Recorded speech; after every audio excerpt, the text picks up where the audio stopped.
সালের যুগপৎ আন্দোলনের 31 দফার ভিত্তিতে বিএনপির নেতৃত্বে যে আন্দোলন গড়ে উঠেছে সেটি ফ্যাসিবাদ বিরোধী গণ অভ্যুত্থানের জমিন তৈরি করেছে।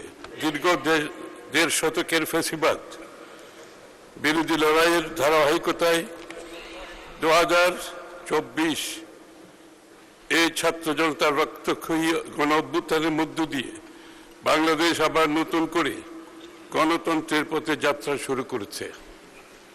এই যাত্রা পেরিয়ে 2026 সালের 12 ফেব্রুয়ারি একটি অবাধ, সুষ্ঠু ও শান্তিপূর্ণ জাতীয় নির্বাচনে দুই তৃতীয়াংশ সংখ্যাগরিষ্ঠতা নিয়ে বিএনপির নেতৃত্বে সরকার গঠিত হয়েছে।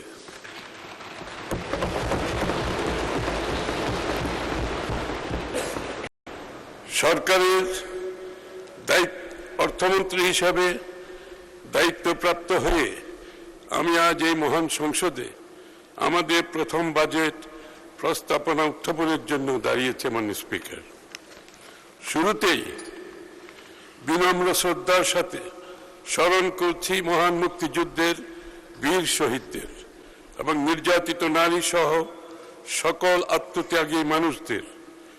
একই সাথে স্মরণ করছি স্বাধীনতার পর থেকে আজ পর্যন্ত গণতন্ত্র প্রতিষ্ঠায় দীর্ঘ সংগ্রামে আত্মদানকারী সকল শহীদ এবং গুম, খুন, হামলা, মামলা ও গুলিবর্ষণের শিকার সকল আহত যোদ্ধাকে, যাদের আত্মত্যাগ আমাদের জাতীয় জীবনে গণতন্ত্র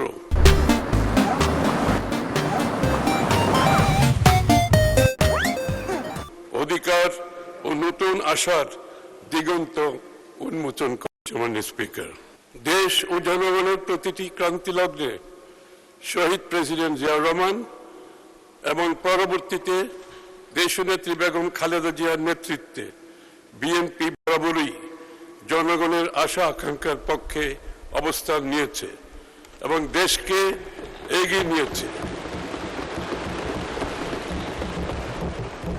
বিগত দেড় দশকের বেশি সময় ধরে জেঁকে বসা ফ্যাসিবাদ শাসনের বিরুদ্ধেও এদেশের মানুষের দীর্ঘ সংগ্রামে নেতৃত্ব দিয়েছে বিএনপি।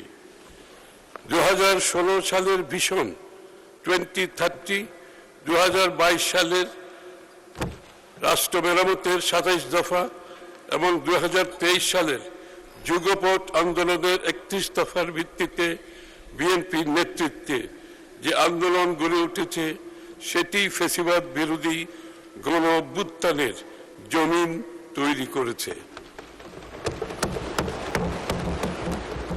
এই জমিনের উপর দাঁড়িয়েই সংগঠিত হয়েছে 2024-এর ঐতিহাসিক ছাত্র জনতার গণ অভ্যুত্থান।